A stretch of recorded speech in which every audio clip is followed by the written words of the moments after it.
How to innovate in traditional Chinese inkwash painting is something many artists have been trying to figure out for centuries. For painter Wang Xiaoyan, inheriting ideas and techniques from old classics while also trying to break conventions has defined her career for decades. As a result of her long-term experiment and exploration, her works have seamlessly fused traditional Chinese freehand style with Japanese and Western painting techniques. I used to mainly use the drawing techniques from traditional Chinese painting in my creations. Then I learned mineral pigment painting and Western painting in Japan. I wanted to innovate and forge my own path. Following years of unremitting exploration, Wang Xiaoyan's personal style gradually began to evolve. Whenever her works were put on show, viewers could see the various sources of her artistic development acquired over the years. Liu Wanming, Vice Director of the National Museum of China, speaks highly of her works. Her works are permeated with traditional elements. For example, we can see her father Wang Ziwu's influence on her in a work called Bamboo. However, she did not totally rely on her father's style. She created innovations and made the work more modern and more of her own. She has found her own artistic language. It seems that her landscape paintings are closer to Western creations, but you will also find the techniques used in Chinese painting if you take a closer look. I think this is a dialogue created by Wang Xiaoyan between Chinese inkwash painting and the artistic language of Western paintings. Wang Xiaoyan's father, Wang Ziwu, is a widely acclaimed Chinese painter. Blending Chinese and Western techniques in inkwash portraiture with a rigorous and unrestrained style, he plays an important role in China's artistic sphere. Wang Xiaoyan's first memories of her father, when she was a child, are of him painting every day. He didn't talk much, but he would often paint for a long time. With such an experienced mentor at hand, Wang Xiaoyan started learning to paint at the age of 5. She describes her father Wang Ziwu as her first and most important teacher. Fan Di-an, chairman of the China Artists Association, notes the artistic connection between Wang Xiaoyan and her father Wang Ziwu.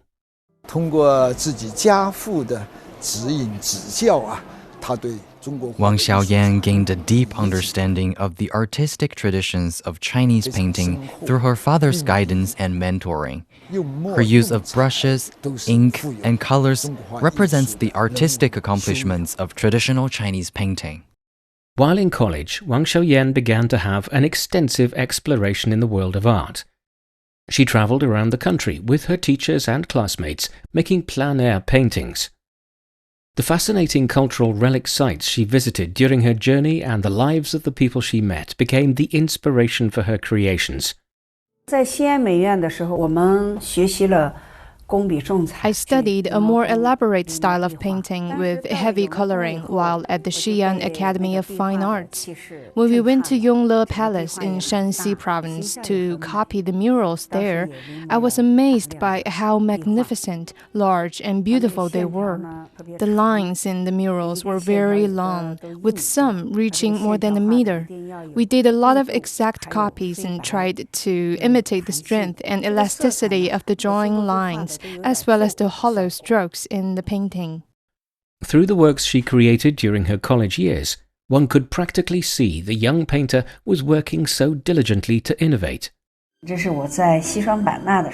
I was excited to see such large grapefruit at the botanical garden in Xishuangbanna in Yunnan province, so I decided to paint them after having a taste. On seeing this painting, many said the grapefruit were painted with strength, and it seemed they were heavy enough to stun people. This painting was a result of her trip to Yunnan province in southwest China during her college years. In another of her drawings from the trip, she was trying to depict a scene after a spell of rain. She used freehand and ink-splashing techniques, and it turned out to be unexpectedly good. Meanwhile, she also liked very much the techniques of some Western artists while she was in college. She learned from the paintings of Spanish painter Juan Miró and Austrian painter Gustav Klimt. Their paintings are all very decorative. Encouraged by her father, Wang Xiaoyan not only studied the ink-wash techniques of Chinese painting, but also copied numerous Western works as she experimented with various Western techniques. These Chinese and Western artistic influences have converged in her and one day will inspire her to make something new and of her own. In 1986, she graduated from college and found a job at the Guangzhou Academy of Fine Arts in Guangdong Province in southern China. Her life and career would soon take an unexpected turn.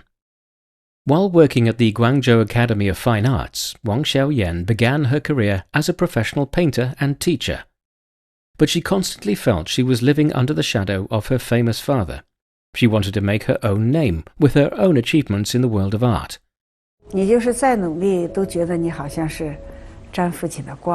At the time, some people felt that I benefited from the fame of my father, no matter how hard I was working. I was young and wanted to go abroad to see the world. Learning of my intention, Eiko Ito said she would be my sponsor if I went to Japan. Eiko Ito is a Japanese art lover. She and Wang met at an art exhibition held in the city of Shenzhen in 1987. The two hit it off with each other instantly and soon developed a profound friendship. Wang Xiaoyan and I are like sisters. We get along with each other very well. She's a nice person. And that's one of the reasons why I decided to be a sponsor of our study in Japan. In 1988, Wang flew to Japan and actually lived with the family of Eiko Ito. Every morning, Eiko Ito and her husband cooked breakfast for me. They placed 10,000 Japanese yen on the table and said it was for my living allowance for one day. I was deeply moved. Although moved and grateful, Wang Xiaoyan didn't stay long in her friend's home. Only 1 month later, she moved out. I thought I was supposed to endure hardships in a foreign land, but I ended up living a comfortable life. With their good care, I would not have the tests and experience that I should have. I was strong-minded. I told myself that I must be independent. In order to support herself, Wang took many part-time jobs, such as washing dishes in restaurants. She even had some savings thanks to her hard work and thrifty lifestyle. Every month, she sent 10,000 Japanese yen back to her family in China. The remittance equaled more than 600 yuan in 1988. That was a lot of money in China. I led a thrifty life in Japan. I attended school in the morning and worked in the afternoon. I ate a bowl of udon noodles for my lunch. It cost me 350 Japanese yen, and I had to stand to eat it. She avoided sitting on a chair to eat her simple lunch, as that would almost double her payment. One may wonder why Wang Xiaoyan saved money and sent it back to her parents. That's because in the 1980s, China was far less developed compared to Japan, and most Chinese families, including hers, were living a humble life, even though her father was a famous painter. In her first 2 years in Japan, Wang Xiaoyan attended a Japanese language school and worked on part-time jobs while preparing to apply for a Japanese art school. In 1990, she was admitted to the Tokyo University of the Arts. She became a student of Kayama Matazo, who is seen as one of the 3 most important contemporary artists in Japan. The works of Kayama Matazo are very decorative. He likes Chinese culture very much, and he learned and copied many paintings from the Song dynasty. Under the guidance of this Japanese painting master, Wang Xiaoyan created many works using Japanese drawing techniques, such as a painting that depicts the spring scenery of the Ueno Park in Tokyo.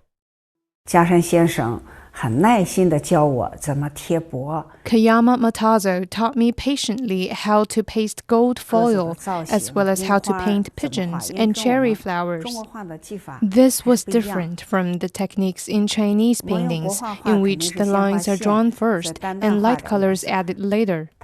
In Japanese painting, the pigments are added layer by layer after being ground up. Every year, Kayama Matazo took Wang along with him to Europe, giving the latter opportunities of doing plein-air paintings in the continent. Wang visited William Shakespeare's hometown in the UK and Claude Monet's former residence in France. The visits to Europe broadened Wang's horizons and allowed her to be immersed in the rich cultural and artistic atmosphere of the continent. In her drawings at the time, she experimented with different pigments while trying out new creations. Since then, her works not only display the freehand techniques in Chinese painting and the realism in Western painting, but also the decorative designs that she learned in Japan. She held her first art exhibition in Tokyo in 1991, less than 3 years after she arrived in Japan to develop her career. At the time, Japan was mired in economic crisis, and it seemed not to be a favorable time for artists to exhibit their paintings and try to sell them. Fortunately, her teacher gave her crucial support and wrote a preface introducing Wang Xiaoyan and her paintings. Crowds of art lovers, collectors and buyers came to her exhibition. One particular painting about peony flowers attracted much attention.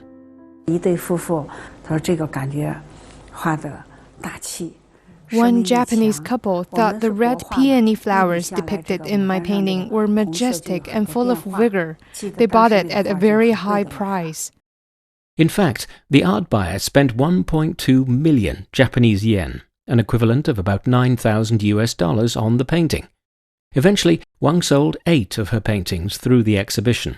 Her earnings totaled 10 million Japanese yen, or $75,000.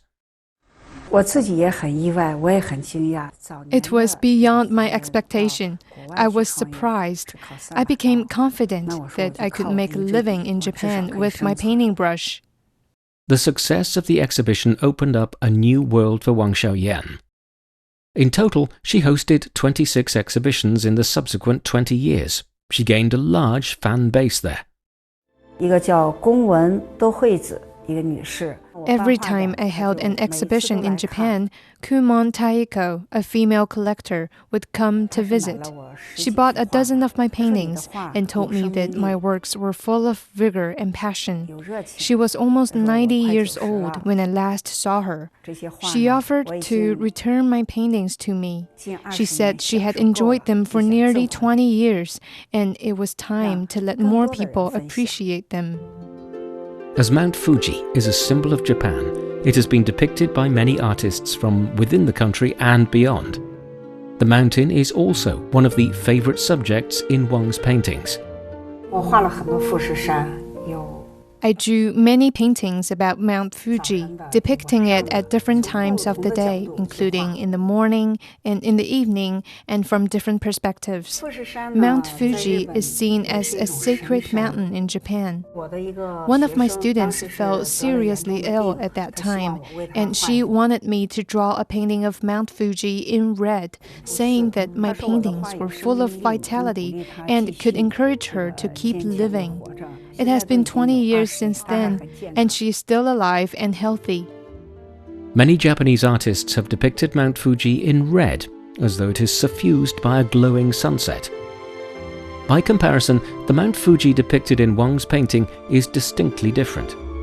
She mainly used Chinese brush lines in her paintings and used some mineral pigments as well. Wang is not only adept at creating landscape and bird and flower paintings, she is also a skilled portrait artist. One drawing depicting her teacher Kayama Matazo using some of the techniques from Chinese painting soon proved a hit in Japan's art circles. To Wang, every time she painted a portrait, it always left her brimming with fond memories. I once drew a painting of sumo wrestler Konishiki Yasukichi. He is from Hawaii and looks different from Asian people. It took me 40 minutes to draw him using traditional Chinese freehand techniques. He was pleased with my work, saying it was very vivid and lifelike. As more Japanese art lovers were fond of Wang Xiaoyan's works, many asked to learn from her the Chinese painting skills. As a result, in 2006, she opened up several painting studios in Japan and named the group of people learning with her Yan He Hui. There were many Japanese students learning painting with me. Some of them suggested we should give a name to us. Yan, meaning swallow, is an auspicious bird in both Japanese and Chinese culture, and He means peace or harmony. Thus, we named us Yan He Hui. To give her students a better understanding of the profound culture behind Chinese art, Wang Xiaoyan often brought them to China to visit historical sites and famous sceneries. Among the many tourist and historic sites in China, she often took them to tour the picturesque Lijiang River in Guangxi Zhuang Autonomous Region and the Temple of Heaven in Beijing, an historic site with a history of more than 600 years. After learning Chinese painting, many of her students have hosted their own exhibitions, much to her delight.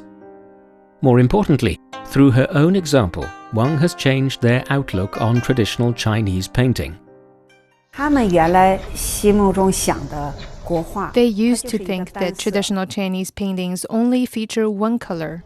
After studying with me, they changed their mind. They learned that the lines used in elaborate style painting are singular, and colors can also be rich and heavy. I also taught them about different kinds of freehand paintings and portraiture. They felt that it's quite necessary to learn Chinese painting, saying that it's one of the best parts of Chinese painting culture created by our ancestors. Noticing Wang's efforts in promoting Chinese culture in Japan, Liu Kejian, a former diplomat of the Chinese embassy in Tokyo, says Wang has served as a good private ambassador, promoting friendship between the Chinese and Japanese people. We need more people like Wang Xiaoyan from the artistic circles to promote exchanges and friendship between ordinary Chinese and Japanese. Ms. Wang has made a contribution in this regard. With her hard work, Wang has really made her name in the world of art. She fulfilled her original aspiration to walk out of her father's shadow and become independent as an artist. But one call from her family would eventually pull her back to the side of her father and China. One day in 2010, while in Japan, Wang Xiaoyan received a call from her family, saying her father fell ill and was hospitalized. Having a deep affinity with her father, she decided to leave Japan for China to see him and take care of him. When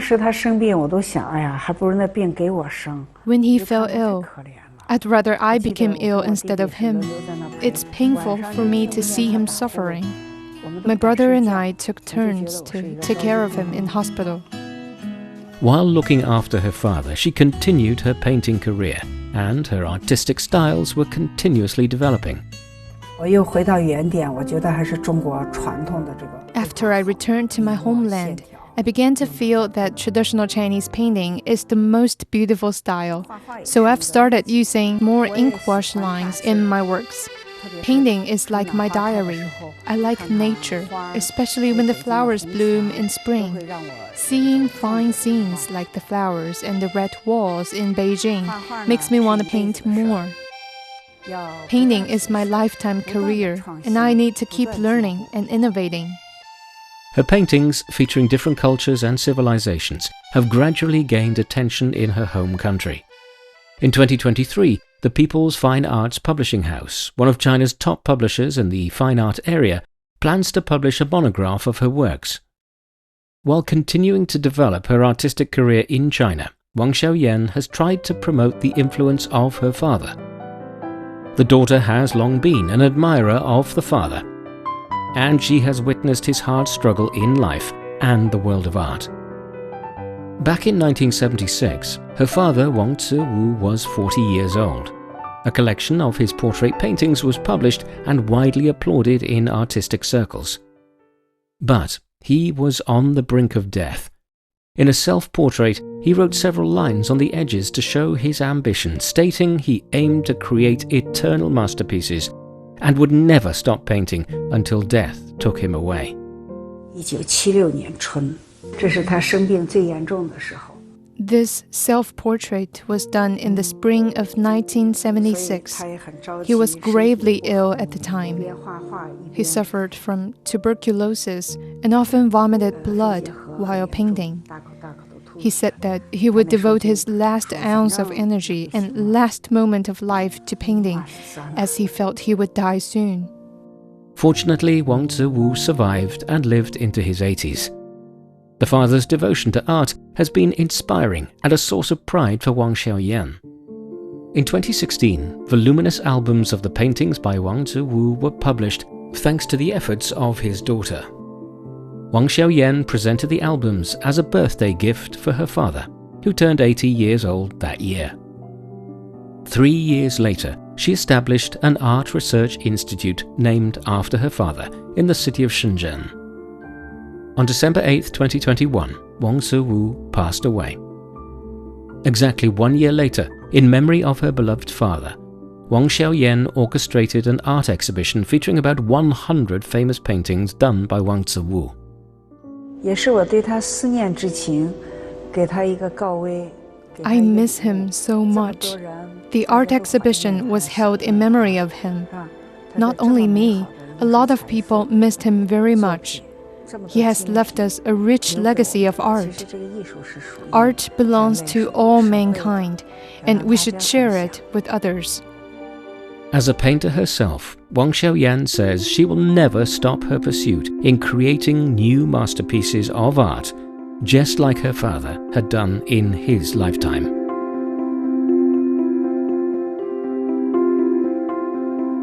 With that, we conclude this edition of Footprints. Thanks for listening. I'm Bob Jones.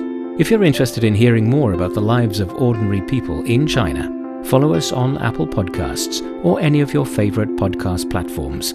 Just key in Footprints and you can find more stories anytime, anywhere. We'll see you next time. Bye for now.